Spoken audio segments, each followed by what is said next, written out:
They say, oh my God, I see the way you shine. Take your hand, my dear, and place them both in mine. Bon, ben voilà, hein, si vous êtes sur cette chaîne YouTube qui est toute nouvelle, où c'est la première vidéo, c'est que vous avez envie d'en savoir plus. Donc on va essayer de faire un contrat. Cette chaîne YouTube, j'aurais eu, voilà, j'avais tout intérêt de garder l'ancienne, il y avait 14 000 abonnés, et de me dire, je garde la notoriété, le nombre d'abonnés qu'il y a derrière, je continue à mettre des ads payantes, etc. C'est pas le cas, on va essayer de créer quelque chose de zéro, des gens qui sont vraiment intéressés, qui ont la démarche de vouloir acheter un bateau et de partir au tout le monde. Donc je vais vous demander, si vous avez regardé au moins plus de 3 de mes vidéos dans votre vie, et que vous êtes là, abonnez-vous, cliquez la petite cloche, c'est la seule chose qu'on vous demande, mais au moins faites ça. C'est gratuit. C'est gratuit. Et ce serait bête d'avoir une chaîne où je vois encore comme d'habitude, où tu as 3500 mecs qui regardent les vidéos et 80% des gens qui regardent les vidéos, ils ne sont pas abonnés à la chaîne. Donc ça, c'est la première chose.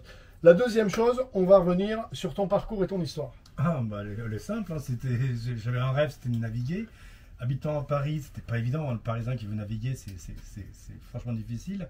Et j'ai trouvé une association lors du salon nautique qui s'appelle ECP, École de croisière de Paris. Et je suis rentré là-dedans. On avait un First 40 points quelque chose qui se trouvait au Havre. Et tous les week-ends ou toutes les vacances, bah, on naviguait. Il suffisait de réserver sur le planning. Et j'ai appris la navigation. J'avais déjà fait du dériveur d'école de voile, mais j'avais jamais fait d'habitable. Et j'ai découvert l'habitable et ça m'a plu. J'ai dit, je veux un bateau, je veux même vivre sur un bateau et je veux naviguer. Voilà. Tu as fait combien de stages là-bas? J'ai dû en faire 6 fois une semaine à peu près. Certains c'était des week-ends à 4 jours. Ok. Donc, tu arrives du stage?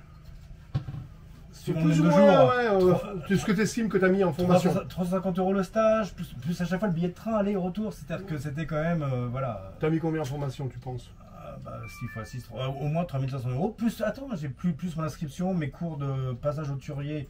C'était seulement la préparation, hein, j'ai pas passé le haut turier. Préparation au turier. J'ai mis 4000 €. 4000 €, oui. Voilà. 4000 €. Bon, mais c'est à un moment donné, donné, tu es dans la démarche de faire quelque chose, tu le fais sérieusement, tu vas jusqu'au bout, tu te dis pas, voilà, il faut avoir les bases, il faut apprendre à naviguer, c'était nécessaire. C'est ça, absolument. Alors, tu te dis, je vais acheter un bateau, mais je vais pas l'acheter en Europe. Alors, les bateaux, déjà, avant de me dire où j'allais l'acheter, pendant 3 ans, j'ai regardé les annonces du bateau. T'as rêvé là? J'ai rêvé. Et puis j'ai suivi une chaîne où le gars avait un 360 grand large du four. Je crois que c'est la scène qui va, etc. Donc j'étais incité. Je dis, c'est le bateau qu'il me faut. Eric Bilot. Peut-être. Ouais, Eric. J'étais incité. Je dis, c'est le bateau qu'il me faut. Puis après, j'ai dit, mais non, c'est pas ça. Bref. Et j'ai dit, je veux un ketch. Un ketch parce que je trouve ça beaucoup plus joli. C'est mon premier bateau. Je voulais naviguer à 2 avec ma compagne. À 2, c'est plus facile. Un timon, la décomposition est plus simple. Il n'y a pas une grande voile à lever. Puis je voulais surtout ce que j'appelle moi un ultra habitable. Hein. Ça s'appelle peut-être pas comme ça, mais moi je voulais pas me coucher pour aller me plier en quatre pour aller me coucher. Moi dans chaque cabine on peut y rentrer à 2, fermer la porte derrière soi. Les 2 salles de bain c'est pareil. Voilà, on est tout debout ici, c'est voilà, clair. Voilà. La hauteur Subaru est grande. Voilà, moi j'ai 59 ans, je voulais me faire plaisir dans le volume. Mais tu étais entrepreneur, tu t'es dit, j'aurai la retraite dans 1 an et demi, mais c'est bon, j'ai fait mon lot de stress. Et voir ma caisse de retraite qui m'a dit, voilà, c'est très simple, j'arrête maintenant, combien je touche, j'arrête dans 18 mois, combien je touche. Il me dit, barrez-vous tout de suite, voilà, le deal était fait. Donc sauf qu'il y a un trou là, pendant cette 18 mois, ouais. 18 mois, heureusement j'ai laissé quelques appartements en location en France. Pour pouvoir me permettre de vivre en ce moment-là. Donc tu achètes ce bateau. Ouais. Qui est une épave. Pour moi, c'est pas une épave. Moi, je l'ai visité quand il l'a acheté. Qui est pas dans un super état, on va dire. On va dire, voilà. Qui est pas dans un super état. On peut faire des ronds dans l'eau, mais voilà. Et alors, on s'appelle, machin, etc. Il me dit, bon, Steph, je te explique des années, mon bateau, il est à Phuket, viens le voir, je vais faire un refit. Et moi, je viens avec Arnaud, on voit le bateau. Et là, je me décompose quand même. Ah, je l'ai vu, oui. J'ai dit, oh, il n'aurait pas acheté, ça c'est sûr. Mais c'est pas grave, c'était mon bateau. Hey, le plus beau des bateaux, c'est celui qu'on peut se payer, qu'on peut s'offrir, c'est le sien. Hein. Exactement. Et il me dit, voilà, donc j'ai acheté ce bateau, je l'ai acheté, tu veux dire la somme ou pas? Oui, je peux le dire, avec le change, 42 43 000 € avec les papiers, il y a eu des démarches supplémentaires. Mais en gros, voilà, entre 40 et 45 000 € clé en main. C'est un Bruce Robert. Spray 44. qui fait donc 44 pieds avec le bout d'or. ouais, avec le bout d'or et la passerelle arrière, il fait 15 mètres 30. Hein. Ouais. C'est quand même un bel autobus. Hein. Mais en espace de vie, voilà, c'est un 44 pieds, 42 pieds. Très large. Très large. Et comme vous avez vu, je vais vous mettre les images de la visite. Et donc je viens à bord et il me dit voilà, j'ai un budget de refit à peu près dans les 50 000 euros et je vais faire un refit sur ce bateau. Alors moi j'ai ma petite expérience d'acheter des bateaux et de faire des refits et de les remettre en état pour partir autour du monde. Et là dans ma tête je me dis bon, Jean-Pascal, je crois que... Mais je dis rien parce que tu peux pas enlever le rêve d'une personne. Et puis tu t'y vas quoi, t'hésites pas, tu nous proposes le chantier, on le prend pas, et tu viens ici et tu te lances dans le chantier. Et puis il y a quelques semaines, donc on échange un petit peu entre temps, machin. Il dit Steph, machin, truc, viens voir le bateau. Puis je viens voir le bateau, et là il me dit, parce qu'on n'a pas fait la liste exhaustive, mais pour vous donner une idée de ce qui. C'est pas toi, non, je sais pas qui c'est qui a le téléphone. De ce qu'il a fait, donc il a un jeu de voile complet. Alors, je vois le complet. Ils ont avec les e-bags. Avec les e-bags. Ils ont refait tout le liston complet du bateau. Alors, la première chose à faire, oui. Tout le liston, toute la dépose d'abord. Toute la dépose de tout ce qui va virer. Un liston complet. Ils ont fait ce cockpit. Oui, le roof complètement. Alors, on peut marcher dessus. Hein, ouais. Récupération d'eau, etc. Ils ont poncé l'entièreté du bateau. Fait 5 ou 6 couches de primaire époxy. Il arrête pas. Dès qu'il voit un détail, il y a un petit truc qui lui plaît pas, il remet une couche, il reponce. Ils vont te le peindre en 5 couches en blanc. C'est ça. Ils vont faire l'anti-fouling. Oui. Et là, vous dites, bon, ouais. Et donc, il a un moteur qui a été complètement refait à neuf. Il a déposé toutes les pièces, il a tout sorti à la main, le papy, tout sorti, tout ramené à l'usine. Il a même emmené mon Villebrequin radiographie à Bangkok, hein, pour être sûr. Hein. Il a tout remonté, et là, le moteur, il est voilà. Il m'a dit, t'as un moteur à 0. Tu as changé tous les hublots. Alors j'ai 14, 18, 19, 20 hublots. Tu as fait faire un portique, enfin un portique arrière pour l'annexe. Tu as une annexe, un moteur d'annexe, oui. Une passerelle de bain. Oui. Tous les bossoirs en inox neuf. Avec alors c'est assez spécial, je vais faire sur mesure des banquettes, des glacières qui vont faire banquettes incrustées dans les. Tout l'électronique neuf, c'est pas fini les gars. Panneaux solaires. Panneaux solaires. Tout en Victron et batterie lithium-iron. J'ai 3 panneaux solaires nouvelle génération parce qu'ils m'ont dit hop on arrête les 2 mètres, on les fait 1,60 m maintenant. Donc j'ai 1100 watts de panneaux solaires. J'ai 3 batteries lithium de 3 fois 600 watts lithium. Là le jour où j'ai fait le chèque j'en ai eu pour 6 000 euros. Voilà. Je suis tout en Victron. Là l'ingénieur il est venu, il m'a dit je vous fais un devis en 12 volts, 3000 watts et je sais plus le truc après, la grosse boîte bleue là. Oui, l'inverteur. Ok, t'as l'inverteur 3000 watts, ok. C'est ça, voilà. Et puis. Qu'est-ce qu'on oublie radar. J'ai un radar, je vais poser AIS. un radar. Oui, radio 9. VHF 9. On en oublie, hein. Oui, on en oublie. Bon, bref. Et là, le refit, les gars, il fait 45 000 euros. Donc. Les voiles sont neuves, donc ils vont lui refaire, attention, ils vont lui refaire tout l'intérieur en peinture refait complètement, là les images que j'ai prises, hein, tout déposé, tout repeint, tout reposé. C'est ça. C'est ça. C'est ça, c'est ça. Nous on s'est offert des coussins neufs avec ma compagne, on a dit coussins neufs, table neuve, qui n'est pas dans le prix, mais c'est tellement dérisoire que... Voilà, donc un petit peu l'histoire du refit. Dedans, bien sûr, tu as l'anti-fouling. Dans le prix, il y a les 6 mois de stockage dehors, les 6 mois d'hôtel. La voiture qu'il a achetée à 1500 balles pour se déplacer. Ouais, exact. Et je tiens à préciser, au fait, toute l'électricité refaite à neuf. Ah oui, toutes les règles refaites à neuf. Oui, toute l'électricité refaite à neuf. Il m'a dit où est-ce que tu veux les prises, où est-ce que tu veux. Alors on l'a mis partout. Hein, 6 blocs de plongée, ah oui. 2 sets complets de plongée sous-marine. Pas de compresseur. Ouais, on est en train de travailler là-dessus. Bon, voilà, j'arrête. La liste est. En fait, c'est pas un refit de bateau qu'il a fait. Il a refait un bateau à neuf. Bah, c'est simple. L'entrepreneur, je lui dis mais sors-moi le bateau, j'en peux plus. Il dit non, il est pas nickel. Tant qu'il est pas nickel, je le sors pas. Voilà. Il me dit, je veux que tu sois content. C'est la mentalité thaïlandaise, je veux que tu sois content. Voilà. Et donc là, pour vous donner une idée, hein, il est 18 h du soir. Hein, vous avez deux ouvriers qui sont là. Ils viennent de. Donc ils ont peint hier. Hein, ils sont en train de reposer les scotch. Ils sont en train de faire du mastic partout, tranquillement, refaire les ponçages, remettre ça nickel pour que ce soit un billard, pour que demain ils passent la couche qui suit. La numéro 2. La numéro 2. Donc ça travaille, ça travaille. Bon, ça c'est quand même une superbe. Alors moi, j'estime que ce bateau. La valeur finale au vu de l'équipement qu'il va y avoir dessus, au vu du travail, de la sécurité. Ah oui, parce que radeau de survie. Ah oui, oui. J'ai oublié. Hein. Enfin, vous dites un bateau neuf, bon voilà, c'est un bateau neuf à part que la coque n'était pas neuve. Comme ils ont fait 6 couches d'époxy sur le pont et qu'ils vont faire pareil, donc non seulement il a pris un traitement anti-osmose, mais en plus ça a rigidifié le bateau. Alors il a peut-être pris trop 400 kg, hein, ça c'est pas impossible, mais bon il est neuf. Donc j'estime que ce bateau sur le marché, si tu devais l'acheter demain dans l'état où tu vas l'avoir fini avec l'équipement que tu vas avoir, il vaudrait plus de 120 000 €. Donc pour un truc qui t'en est revenu à 90. C'est ça, oui, sans... avec mes hôtels et mes balades, puisque j'ai une balade de prix. C'est très simple, je suis basé sur les relevés bancaires. Ouais. Je peux pas dire exactement combien j'ai pile poil pour le bateau, plus ma vie en parallèle avec mon hôtel. C'est simple, mon banquier m'a dit vous avez fait tant de relevés, c'est voilà. Ton argent que j'ai sorti. Voilà. Donc, voilà, maintenant le rêve va commencer. Bah, d'ici un mois, oui, c'est un mois, une semaine, logiquement la sortie d'eau est programmée. Ils viennent monter les voiles semaine prochaine et puis le portique et puis les filières là. Bon, donc restez connectés, on va rentrer un peu, t'es plus dans le cadre. On va sur live, hein, on va continuer à filmer l'avancement, mais je voulais que vous le voyiez dans cet état-là parce que je trouvais que c'était intéressant. Vous allez le voir fini et je pense que voilà, c'est une belle aventure. Comme quoi il y a des. Et puis ce que j'aime aussi, c'est qu'on a pas mal discuté. Il m'a dit, mais moi, voilà, pendant 1 an et demi, j'ai pas ma retraite, mais c'était l'âge, il faut que j'y aille, c'est pas dans 20 ans.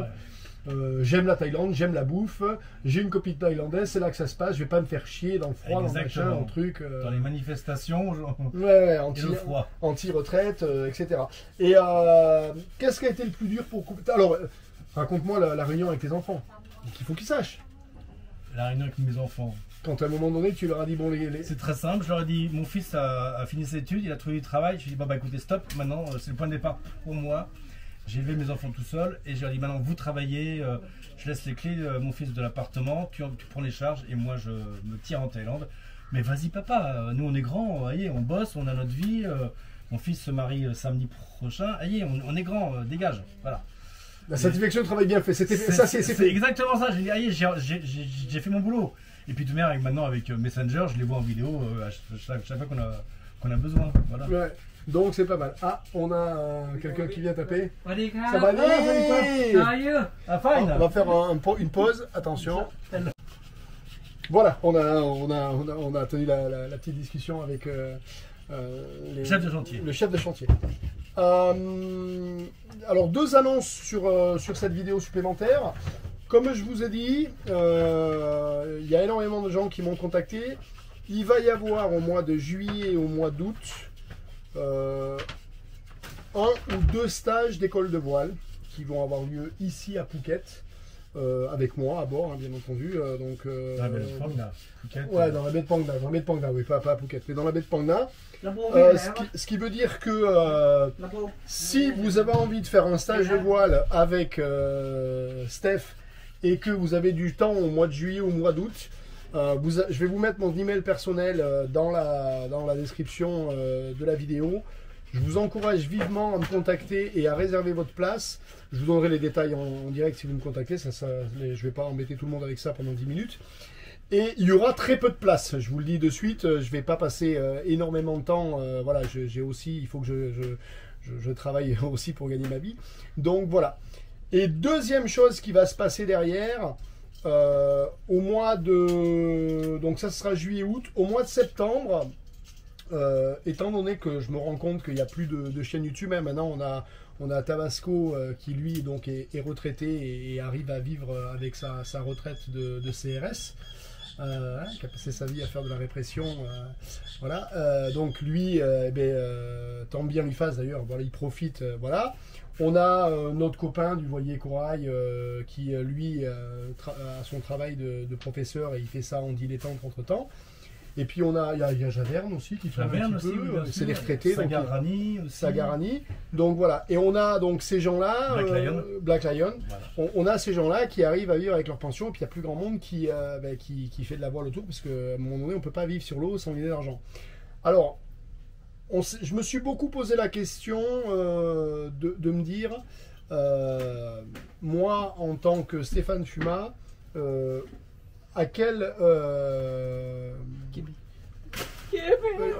you cannot oui, vidéo. Oh, sorry. No, welcome. Je me suis posé la question de me dire, est-ce que je suis plus intéressant et que je transmets plus de choses en étant dans mon bureau et en vendant des bateaux pour des gens, ou en faisant voilà, la transmission et faire de l'école de voile et transmettre aux gens autour de moi le plaisir, le désir et aussi de l'information importante pour partir autour du monde et naviguer. Et je suis arrivé à la conclusion suivante, c'est que je pense que voilà, ma vocation est plus là que de l'autre côté. Malheureusement, je ne peux pas être sur le bateau 6 mois de l'année à faire ça sans gagner d'argent et être dans ma société, enfin sinon il faut que je sois dans ma société et que je bosse. Donc là on va faire un test à partir du mois de septembre. Je vais repartir pour 6 mois en mer, je vais me donner 6 mois et vous avez bien compris que la caisse de bord c'est le nerf de la guerre. Donc on est 14 000 abonnés sur notre chaîne, je ne sais pas combien on sera d'abonnés ici, mais je vais mettre un lien de don où on estime qu'une vidéo par semaine, sur 52 semaines, ça fait 50 € à l'année. Et si j'arrive via ça, donc vous voyez les gars, je ne vous demande pas grand chose, je demande 1 € par vidéo pour ceux qui vont suivre ce projet-là et qui ont envie de voir ces vidéos-là. Si j'arrive à en vivre, eh bien, tout simplement, on continuera à vous transmettre et à apporter de la pierre à l'édifice. Je pense que les vidéos sont assez... Elles sont bien faites. Moi c'est grâce à toi que on se connaissait pas, hein. C'est grâce à toi que j'ai eu le déclic. J'ai dit, putain, une chaîne où on apprend à naviguer, on apprend des choses, mais il me manquait le... Il fallait que j'aille sur un bateau. Entendu, bien entendu. Voir tes vidéos dans un canapé, il y a un manque. Hein. Et donc, voilà, c'est le test qu'on va faire. Si à un moment donné, alors moi je ne sais pas devenir millionnaire, hein, mais si à un moment donné on arrive à en vivre à bord et que ça nous permet de faire de la chaîne YouTube plutôt que d'être dans mon bureau à vendre des bateaux, on continuera. Si ça marche pas, c'est pas très grave, hein, je retournerai tranquillement avec Arnaud sur SAV Marine et puis malheureusement, voilà, il n'y aura pas de suite puisque on a tous besoin de...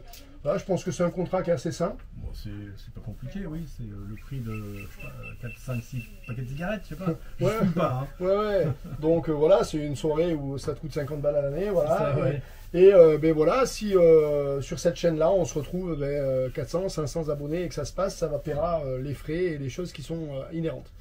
Voilà. C'est pas une vidéo pour montrer ce qu'on va manger le midi. Hein. Non, ouais. Voilà, on montre pas, tiens, ce midi, Bobonne, elle a fait un pas de taille ou des... Voilà, c'est pour naviguer, c'est pour montrer. Moi, il me manquait des choses. Quand je voyais les vidéos de tous les voileux, je me suis dit, mince, il me manque...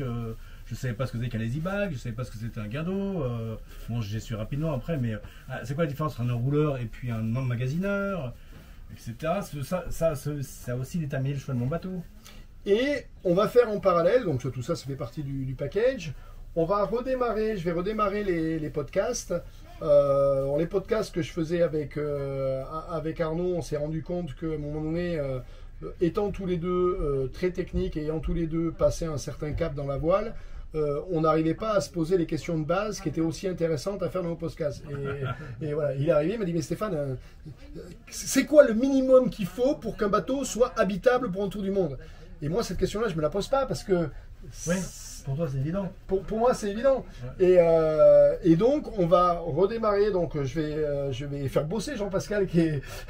voilà, mais on va refaire des podcasts où on va repartir, je vais dire, de la base en allant jusqu'à toutes les questions, puisque lui, il est dans le process. C'est ça. Donc, je progresse avec plein de questions. Voilà. Et donc, on va les transmettre, ce qui veut dire que celui qui va suivre la chaîne YouTube et le podcast, il aura toutes les clés pour pouvoir partir de zéro et arriver jusqu'au moment ultime où il est sur l'eau, il sait naviguer, il peut se balader en toute sécurité. Voilà. J'espère que le contrat vous plaît. Nous, en tout cas, on trouve ça sympathique.